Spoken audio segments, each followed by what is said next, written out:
Assalamualaikum warahmatullahi wabarakatuh. Halo semua, salam kenal. Saya Rido Dimas Yudantono dari Program Studi Informatika Universitas Perwira Purbalingga. Dalam video kali ini, saya akan membahas sebuah materi tentang faktor manusia dalam interaksi manusia dan komputer dengan dosen pengampu Jeffrey Prayitno, Eskom, MMSI. Berikut pembahasannya. Faktor manusia dalam interaksi manusia dan komputer. Faktor yang paling penting dalam interaksi manusia dan komputer adalah manusia. Karena manusia sebagai pembuat dan pengguna sangatlah diutamakan. Faktor manusia dapat dipandang sebagai sistem pemroses informasi. Ada beberapa aspek faktor manusia dalam melakukan interaksi dengan komputer. Di antaranya adalah sebagai berikut. 1. Penglihatan. 2. Pendengaran. 3. Sentuhan. 4. Pemodelan sistem pengolahan. 5. Pengendalian motorik. Pertama, penglihatan. Penglihatan pada manusia tentu berkaitan dengan mata. Fungsi mata ini untuk menghasilkan persepsi yang terorganisir akan gerakan, ukuran, bentuk, jarak, posisi relatif, tekstur, dan warna. Dalam dunia nyata, mata selalu digunakan untuk melihat semua bentuk 3 dimensi. Sedangkan dalam sistem komputer yang menggunakan layar 2 dimensi, mata kita dipaksa untuk dapat mengerti bahwa objek pada layar tampilan tersebut harus dipahami sebagai objek 3 dimensi. Dalam faktor manusia, dari segi penglihatan, yaitu mata, ada beberapa faktor yang mempengaruhi penglihatan kita, yaitu 1. Luminance. Luminance adalah banyaknya cahaya yang dipantulkan permukaan objek. Semakin besar luminance dari sebuah objek, rincian objek yang dapat dilihat oleh mata juga akan semakin bertambah. Besarnya luminance sebuah objek atau layar tampilan juga akan menyebabkan mata bertambah sensitif terhadap kedipan. 2. Kontras. Kontras adalah hubungan antara cahaya yang dikeluarkan oleh suatu objek dan cahaya dari latar belakang objek tersebut. Untuk mendapatkan nilai kontras ini, dengan melihat selisih antara luminance objek dengan latar belakangnya dibagi dengan luminance latar belakang, sehingga objek dapat mempunyai kontras negatif atau positif tergantung dari luminance objek itu terhadap luminance latar belakangnya. 3. Kecerahan. Kecerahan adalah tanggapan subjektif terhadap cahaya. 4. Sudut dan ketajaman penglihatan. Sudut penglihatan adalah sudut yang berhadapan oleh objek pada mata. Sudut penglihatan ini mengindikasikan seberapa banyak area dari pandangan objek yang tertangkap. Sedangkan ketajaman penglihatan adalah kemampuan mata untuk mempersepsikan gambaran detail objek yang dipandang dengan jelas. 5. Medan penglihatan. Medan penglihatan adalah sudut yang dibentuk ketika mata bergerak ke kiri terjauh dan ke kanan terjauh. Medan penglihatan dibagi 4 daerah, yaitu 1. Penglihatan binokuler, yaitu daerah di mana kedua mata mampu melihat sebuah objek dalam keadaan yang sama. 2. Penglihatan monokuler kiri, yaitu daerah di mana mata kiri dapat bergerak ke sudut paling kiri. 3. Penglihatan monokuler kanan, yaitu daerah di mana mata kanan dapat bergerak ke sudut paling kanan. 4. Daerah buta, yaitu daerah yang tidak dapat dilihat oleh kedua mata. 6. Warna. Warna adalah hasil dari cahaya yang terbentuk dari corak, intensitas, dan jumlah putih pada warna. Seseorang yang mempunyai penglihatan warna normal mampu membedakan kira-kira 128 warna yang berbeda. Dengan warna, manusia mampu membedakan satu objek dengan objek yang lain, sehingga manusia dapat terbantu dalam mengolah data menjadi informasi. Penggunaan warna yang sesuai dengan pengguna akan mempertinggi efektivitas tampilan grafis. Beberapa aspek yang perlu diperhatikan dalam penggunaan warna antara lain, yang pertama aspek psikologi. 1. Hindari penggunaan warna tajam secara simultan. Warna cian, biru, dan merah tidak dapat dilihat secara serempak, karena dapat menyebabkan mata menjadi lelah. 2. Hindari warna biru murni untuk teks, garis tipis, dan bentuk yang sangat kecil.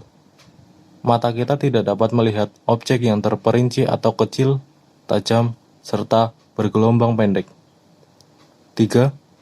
Hindari warna merah dan hijau untuk tampilan yang berskala besar, tetapi gunakan warna biru dan kuning. 4. Pengaturan cahaya di dalam ruangan diperlukan karena warna akan berubah ketika cahaya berubah. Yang kedua, aspek persepsi.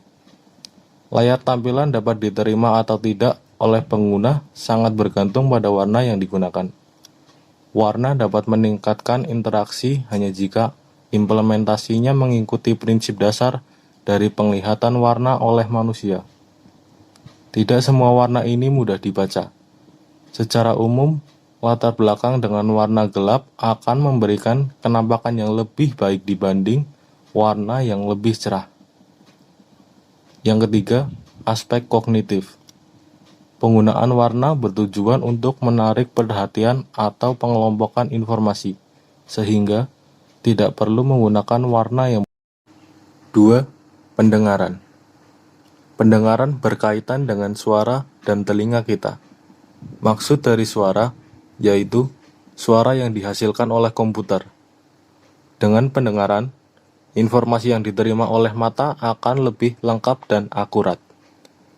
Kebanyakan manusia dapat mendeteksi suara dalam kisaran frekuensi 20 Hz sampai 20 kHz. Selain frekuensi, suara dapat bervariasi dalam hal kebisingan. Suara bisikan mempunyai tingkat kebisingan 20 desibel. Percakapan biasa mempunyai tingkat kebisingan 50 desibel sampai 70 desibel. Sedangkan kebisingan lebih dari 140 desibel dapat menyebabkan kerusakan telinga.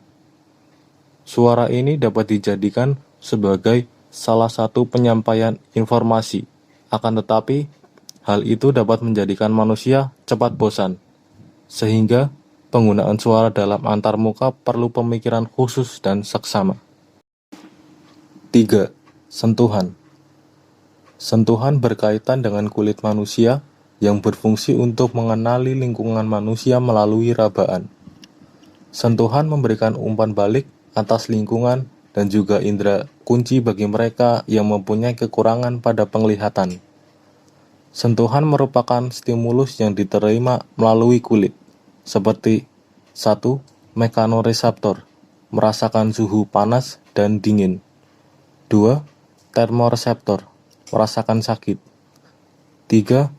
Nosioreseptor, merasakan tekanan, baik terus-menerus ataupun spontan.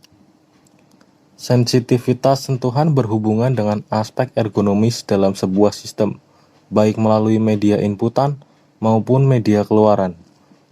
Misalnya, keluhan pada saat menggunakan papan ketik yang harus dilakukan penekanan yang cukup berat atau malah terlalu ringan. Bagi pengguna yang sudah terbiasa menggunakan keyboard yang bisa mengetik huruf-huruf tanpa harus melihat keyboard, karena pengguna tersebut sudah tahu di mana jari-jari harus ditempatkan. 4. Pemodelan sistem pengolahan. Manusia dalam interaksi manusia dan komputer dipandang sebagai sistem pemroses informasi apabila 1. Informasi diterima dan ditanggapi melalui saluran input-output atau indera. 2. Informasi disimpan dalam ingatan atau memori. 3. Informasi diproses dan diaplikasikan dalam berbagai cara. Sistem pemrosesan manusia merupakan sistem yang sangat kompleks, sulit dimengerti, dan tidak bisa diukur secara akurat atau disajikan secara utuh dalam suatu pemodelan. Pendekatan pemodelan dapat disajikan dan berisi 3 bagian, yaitu pemrosesan persepsi, pemrosesan intelektual atau kognitif, dan kontrol motorik. Yang ketiganya berhubungan dengan memori manusia. Dalam pengolahan informasi ini dibagi 2, yaitu pertama, pengolahan secara sadar. Terjadi ketika rangsangan yang datang dibawa ke bagian intelektual dan memerlukan beberapa waktu untuk menghasilkan tanggapan yang sesuai. Kedua, pengolahan secara otomatis. terjadi secara refleks dan hanya memerlukan waktu yang sangat pendek. Banyak aktivitas yang kita kerjakan sehari-hari telah menjadi otomatis. Kita dapat mengerjakan aktivitas tersebut tanpa harus berpikir. Sebagai contoh, aktivitas untuk membaca, menulis, berbicara dalam bahasa ibu, mengendarai sepeda, menggosok gigi, dan lain-lain. Proses pengolahan ini juga melibatkan memori manusia yang berfungsi sebagai satu tempat penyaringan atau sensor. Memori penyaring atau sensor sebagai tempat penyimpanan sementara untuk menerima rangsangan dari indera. Memori penyaring ini terdiri dari 3 saluran penyaring, yaitu yang pertama, iconic, berfungsi menerima rangsangan penglihatan atau visual. 2. Echoic, berfungsi menerima rangsang suara. Yang ketiga, haptic, berfungsi menerima rangsang sentuhan. Isi memori penyaring ini selalu diperbaharui setiap kali ada rangsang yang masuk. Contoh, kita dapat mengetahui perubahan letak jari tangan kita yang digerakkan di depan mata kita. 2. Tempat memproses ingatan atau memori jangka pendek.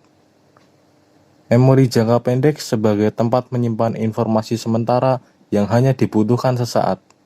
Misal, saat kita menghafal nomor handphone, maka akan lebih mudah mengingat nomor tersebut jika dikelompokkan per 3 nomor daripada menghafal nomor tersebut sekaligus. Beberapa ciri dari memori jangka pendek yaitu 1. Mudah lupa dalam waktu 20 detik. 2. Lebih banyak informasi untuk diingat akan menambah kecepatan untuk dilupakan pula. 3. Gangguan terhadap informasi yang serupa sering menyebabkan salahnya informasi saat dipanggil. 3. Tempat memproses ingatan atau memori jangka panjang. Memori jangka panjang sebagai merupakan tempat menyimpan informasi dalam jangka waktu yang lama, seperti tempat menyimpan seluruh pengetahuan, fakta, informasi, pengalaman, urutan perilaku, dan segala sesuatu yang diketahui. Karakteristik memori ini yaitu: pertama, memiliki kapasitas besar atau tidak terbatas. Kedua, kecepatan akses lebih lambat kurang lebih 1/10 second. Ketiga, proses penghilangan pelan. Salah satu upaya untuk meningkatkan memori jangka panjang adalah dengan belajar. Manusia bisa pintar dan menguasai informasi dengan mempelajari sesuatu yang tidak mereka ketahui. Setelah mempelajari sesuatu, secara bertahap, informasi yang didapatkannya akan disimpan dalam memori jangka panjang. Contoh, sejak kecil manusia belajar membaca. Selain proses belajar, manusia perlu untuk berpikir dalam kehidupannya. Berpikir merupakan sesuatu yang dimiliki manusia untuk membedakan informasi, menyelesaikan masalah, dan mempertimbangkannya. Pemecahan masalah merupakan proses untuk mendapatkan solusi dari permasalahan yang ada. Dalam penyimpanan informasi ini, manusia memiliki keterbatasan. Permasalahan yang dihadapi adalah bagaimana manusia menghadapi dan menghindari otak agar tidak overload dengan informasi tersebut. Langkah-langkah yang dilakukan untuk mengatasi overload informasi yaitu: 1.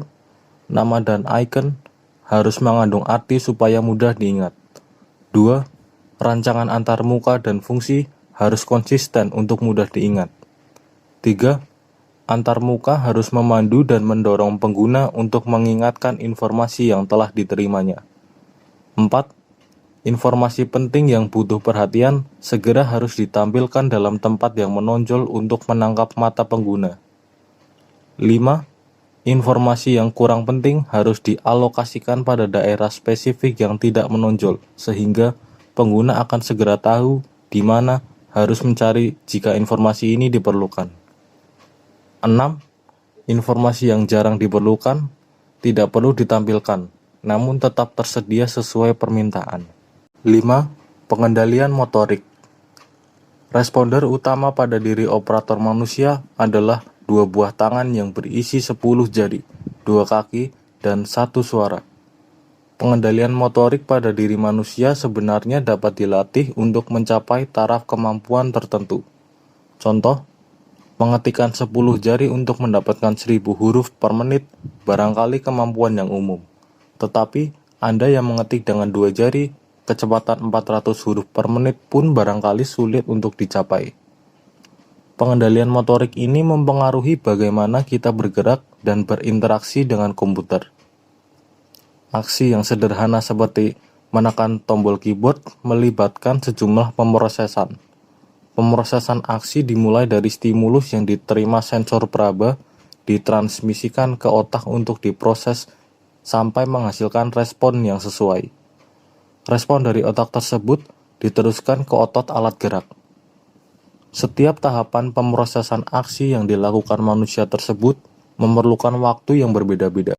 Alat lain yang dipakai untuk mengukur pergerakan adalah akurasi. Hal ini menjadi pertimbangan yang penting dalam mendesain sistem yang interaktif, terutama dalam hal yang melibatkan pemindahan target tertentu yang berupa tombol, menu, atau icon pada layar. Waktu yang diperlukan untuk memindahkan target merupakan sebuah fungsi dari ukuran target dan jarak. Demikian pembahasan singkat yang dapat saya sampaikan. Semoga bermanfaat. Kurang lebihnya mohon maaf. Terima kasih. Salam inovasi. Wassalamualaikum warahmatullahi wabarakatuh.